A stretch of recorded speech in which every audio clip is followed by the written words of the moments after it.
USC, you tried.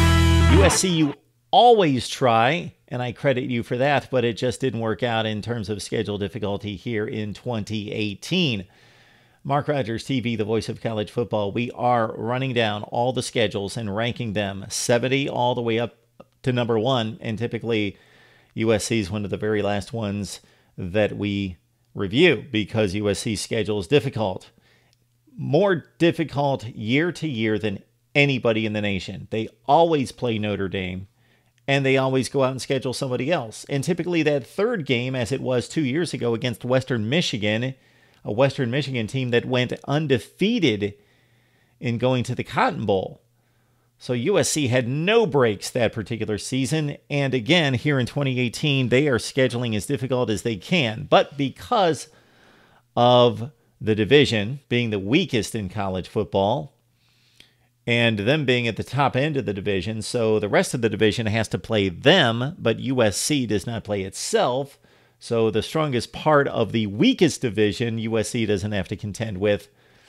So that, coupled with not having to deal with Washington, the best team in the conference, or Oregon out of the Pac-12 North, really weights down the schedule. So USC has nothing to do with that.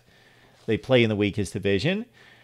The rotation comes up in 2018 to not have to play Washington or Oregon, so that weights down the schedule. But Texas on the road in week 3, coming off a game at Stanford, is a difficult stretch for USC, and certainly playing Notre Dame, the final game at the Coliseum, is difficult as well.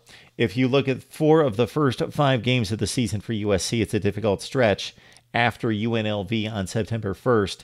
Stanford and Texas on the road, Washington State, then Arizona on the road, and that is by far the most difficult stretch of the season. They can certainly navigate the rest of the calendar once they get into October and November, and then Notre Dame to close it out in Los Angeles. USC, number 53 schedule in the nation, a place where we rarely, if ever, find USC. Not their fault. They schedule difficult. It just happens to come up this way here in 2018. It's the 6th ranked schedule in the Pac-12. We will see you soon with number 52, and then we will come back, of course, and preview and predict all the standings across college football right here on Mark Rogers TV, the voice of college football.